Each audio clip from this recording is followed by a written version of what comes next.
right? But the thing is that's obviously an extreme example, but it happens at every level. If your media team's not working well, the leader. If your sales team isn't good, the leader. The question is, after you pull the leader out, is the team also screwed? Got a 50-50 shot there. If they had a low bar and brought in low bar people, that sucks. Now it's like, well, what happens if you had a bad team and you put a good leader in place? Have you ever seen a good coach turn around a bad team? Pretty sure there's a ton of movies about it.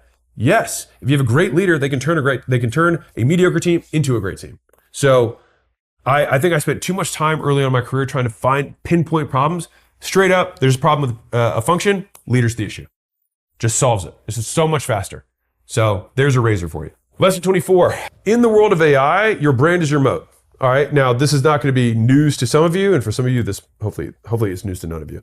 But if it is news, welcome to 2026. So if that's the case, because services and products can become increasingly commoditized, and listed goals and content, things like that are easy to reproduce, how can you build a brand, right? So branding, the act of it, is who and what you associate with. That is what will matter.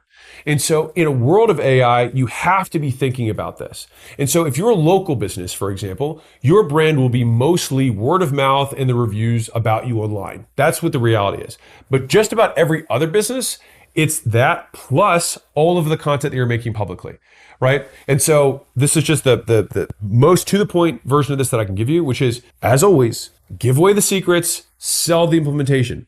People do not want to do the work for whatever it is that you're showing. Whether you're showing them how to fix toilets, they'll just call you to do their plumbing. If you're telling them how to fix relationships, they're still going to call you to help them fix their relationship. If you tell them how to fix their business, they'll call you to help them fix their business, right? People do not want to do the work, or they don't want to do it alone. Key. Myself included. I will always pay to go faster and decrease risk so I don't have to do backtracks. Like, I get the DIY. I will consume something and be like, this person clearly knows what they're talking about. I will pay to go faster. And I will pay to have you take this generic thing, make sure it's applied to my business so that it's right, because I don't want to pay the tax of ignorance. And so if you know this to be true, then the question is, if I want to build a brand in 2026, I want to think about what are the curated associations that I want to make that will reinforce the position that I want to have in my prospects' minds. What things do they like that I want them to think of me when they think of that? And so that's what we want to do. So what do you think we're going to do? I'm going to do a lot more business fixing next year. And I have to build a lot more infrastructure in order to do that, but it's going to be demonstration of skill, right? What's something that very few people can do in your market that you can demonstrate better than anyone else? Do that. Do as much of it as you possibly can. Do it until your eyes bleed, because the market won't even know you exist by the time you're getting tired of it. So on the talk track of brand has to be constantly reinforced. So you need to keep pushing the envelope to stay relevant. Something is only a big deal if you make it one. No one knew about the launch. No one. I have almost 20 million or 17, I don't even know what it is, between 16 and 20. I haven't checked in a while. 16, 20 million followers or subscribers across all different channels or whatever. The vast majority of people did not know about the launch. Didn't even know about it. And I tried really, really hard. And in order to stay relevant, you still have to keep going bigger and bigger. Like, why would I do the launch? It's like, well, it's like, just because, like, Chris Bumstead, when he won the first Olympia, it doesn't mean he's done. It's like, we got to win the Olympia again. You got to maintain the title. It's like, that's why it's defending the title.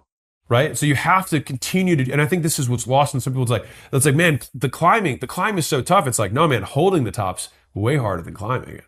Right? And there's always levels to the game. And so it's like, once you get your title, whatever your title is for you, it's like you have to keep taking on new title bouts to keep defending the belt. And maybe the stages keep getting bigger, right? In business, the stages can only keep getting bigger. I'll tell you a failure that I had around the launch. I think on the PR front, I had planned for a big PR kind of blast off on the back end of that. And basically that fell flat. Not basically the PR firm that I had, I didn't have really any attention to put towards it. And I saw it as, it was a miss. It was a miss. Like, how many articles did you see about some internet person doubling the world record? Not that many. And that would totally have been fixable if I had just had queued up a bunch of PR, and I just didn't. So that was a miss. That was a miss for me. We'll do better next time. Next one, the greatest risk to the business is that you don't feel like doing it anymore. This is super real. So the reason that people, like, most businesses don't actually run out of money. The founder runs out of will. And so, like, you have